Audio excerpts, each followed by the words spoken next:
Business news now, and another day of strike action in the UK, with both nurses and ambulance workers walking off the job.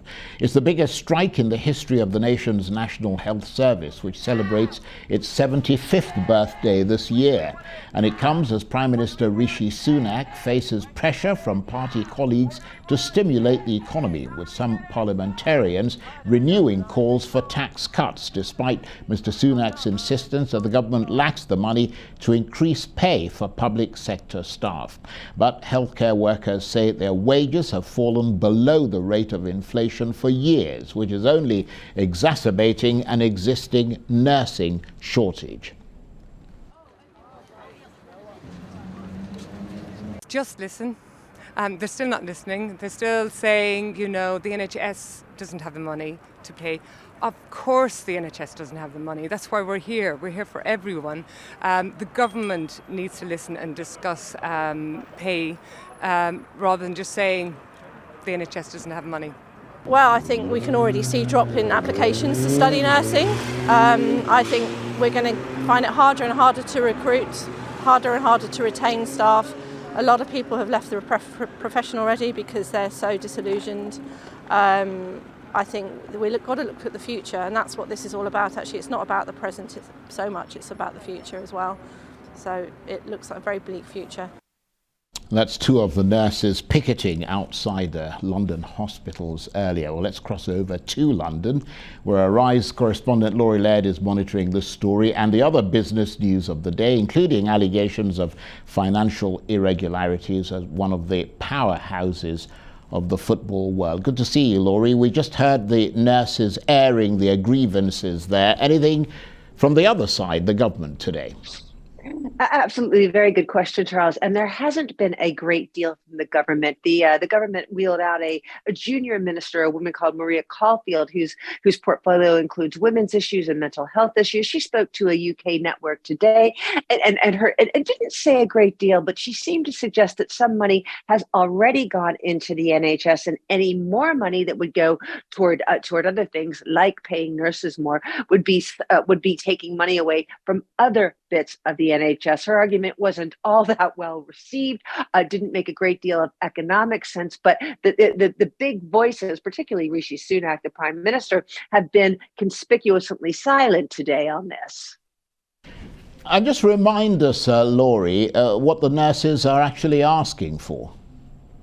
Well, they're asking for a hefty pay rise, Charles. They're asking for about 14.5% pay rise, which is well above the prevailing level of inflation, which is about 10%. Now, that does sound a little bit greedy. However, you need to look over the past decade or so, where nurses' pay has not come anywhere near keeping up with inflation. Some studies show their pay, once adjusted for inflation, has actually decreased about 10% over the past decade. So if you look over the longer term, you can certainly have some degree of sympathy with this grievance. So the argument really is overpay. Now, the nurses have said this 14.5% pay rise that they're looking for, that they are willing to meet the government in the middle. That seems to suggest that there is some wiggle room in that offer, but the government has not come back with any offer. Now, it's worth pointing out that nursing strikes that were called in Scotland and Wales have been called off because governments there, ministries there,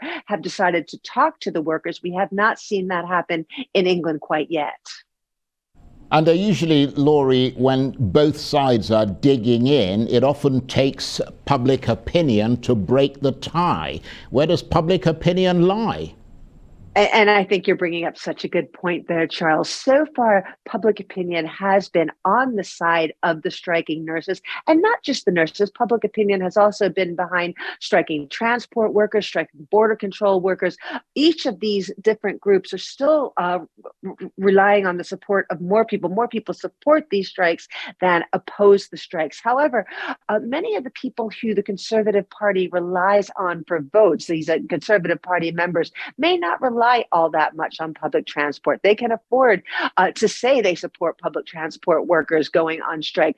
But when nursing strikes start to interfere with the care that many people have come to expect, and Conservative Party members tend to be older than the population at large, and older people in the population tend to rely a little bit more on healthcare. That's not to say the Conservative Party members are any less healthy than they should be, but that is a statistical fact. People consume more healthcare toward the latter part of their lives. And it could be that once healthcare is becoming difficult to obtain for some of those Conservative Party members, that the government may begin to feel pressure at the grassroots level. And it may be that is what the government is counting on, public support for the striking nurses to begin to evaporate. And yet, we understand that some Conservative politicians, Laurie, are calling for tax cuts. I mean, not least the former Prime Minister, Liz Truss. She appears to be back in the political fray, raising her head above the parapet. Yeah, quite a short purdah, wasn't it, Charles? We didn't expect to hear much from Liz Truss after her I don't think I'm exaggerating here to say disastrous 44 days as the Prime Minister of the UK. She was elected upon a promise to cut taxes. She promised that cutting taxes would stimulate economic growth. And I believe now that Rishi Sunak, he's vulnerable on a lot of fronts here. He came into office promising two things. One was transparency and integrity in politics. He hasn't been able to deliver with that, not least because of the tax affairs of the Conservative Party chair, Nadhim Zahawi. He is also being dogged by allegations that he hasn't acted quickly enough to uncover whether they're bullying allegations against his deputy premier, Dominic Raab. Are those valid? Should Dominic Raab have been suspended from his ministerial post while that investigation is going on? So that ethical dimension that Rishi Sunak promised has not come to be. We're seeing that the UK is going to be the slowest growing member of the G7 or of any advanced country over the next year. So Rishi Sunak's reputation for economic competence always taking a knock. Does that mean that he is vulnerable to the part of the party that would like to see tax cuts, the part of the party that elected Liz Truss? It certainly raises questions about whether Rishi Sunak can withstand these sorts of calls. And it's not only Liz Truss calling for tax cuts. Boris Johnson, who is still popular with much of the rank and file of the Conservative Party, also doing the same thing. Well, Laurie, we're virtually out of time, but we did mention this next story in the intro, so I think it's important to gloss over it. It's a very different industry, of course. Some pretty serious allegations against Manchester City, briefly. That's right. Man City has been accused by the Premier League in the UK of breaking all manner of financial rules, not being clear about its finances.